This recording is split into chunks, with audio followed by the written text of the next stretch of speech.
proud of our team's victory. The season obviously didn't get off to the start that we wanted it to, and this game didn't get off to the start that we wanted it to. But as we mentioned at halftime, was let's get some things adjusted. Let's get some things corrected. Let's not panic, and let's just go play football for 60 minutes. And that part of it was really good, and that's a step in the right direction. There's many things to get cleaned up. They will get cleaned up. Once again, you can't play bad in all phases to start a game. We're putting the ball on the ground. We're moving the ball, but we put the ball on the ground, I think 3 turnovers in the first half when they're already moving it. And that's bad. Got impatient after the punt return and went with a 0 blitz, hit us on a trick play, probably got impatient and made a bad call there. Should have made him grind it out and get it in the end zone. Still could have executed it better, but those are the things that as you pull out, different pressures and everything, you can't possibly work to all different looks on a trick play. But Coach Martin, Doug, and his team played unbelievable. They really played hard and give them a lot of credit. I was happy with the way our team responded. A victory's a victory. We're 2-1, and we got a chance to get to 500 next week, and that's the next opportunity, and that's what we have to do. Our team will get better, and there's no doubt about it. I thought it was good things to see Steven come in and play like that with Drew getting hurt right at the start of the game, and Steven come in and play like he did was really good. On that first play, Drew was already, he must have been hurting. I think he got hit first. He got hit on the first play or second play. His back was bothering him. He made a very poor throw on the first interception, but he was hurt. And that's not the start you want, obviously. But again, good victory. We're always going to be proud and take any victory any which way we can. And we're going to learn from it and get better, and we'll push forward. Do you have an update on Drew? And if he's healthy, can you take Steven out at this point after he's played that well? I don't know what the situation is. I'm not going to make any decision like that right now. Obviously, I have no idea. He's hurt. He's an injured back. He did go to the hospital, get it examined today.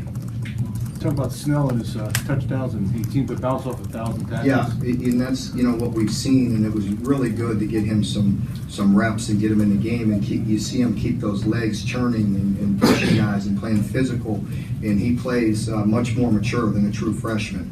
And that's really good to see. Mark, was it in the game plan to use the tight end that much, or was that something, was an adjustment? Yeah, as we said earlier, that you never know when opportunity is going to present itself. With Steven in there, we were running the ball good. That sets up some RPOs to the tight end off of that. The design screen we had in the game plan, we've been working that for a couple weeks. And so, I think some of them were targets and some of them just worked out that way. From what you could see, field level without film, what you like most about what Steven did? I thought he really calmed down and made some good decisions, because early on it was a little rough, and he just settled in, and he has a lot of poise, and that we need right now. And so it was really nice to see him. He really made good decisions, what it appeared on the sideline of when to pull it down and get some yards with his legs. Made some good decisions on the zone read play where he could pull it and run.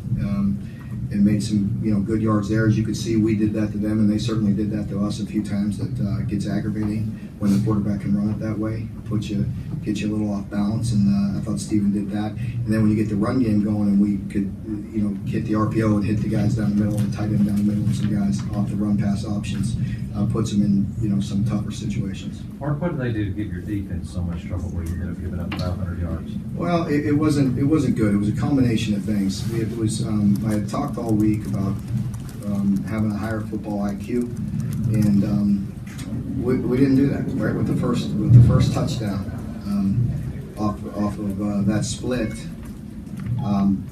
Again, I'm not taking anything away from them, but we flat blew it, and that can't happen.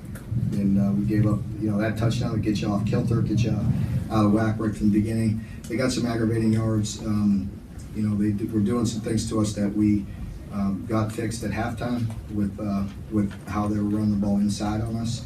And it's a combination of things. Right now, we've got a lot to get fixed there, but we will. When we're playing both fronts, and we're playing the Okie front and we're playing the over front, we're searching right now. We got guys that are it gets difficult, with fits and so on. I don't want to get too complex, but we've got to get some things ironed out, and it's getting a little bit confusing to them, even though we're trying to be simple. So we've got some inexperience there, and we've got to figure out how to get them to play better. And we've got to coach them up. How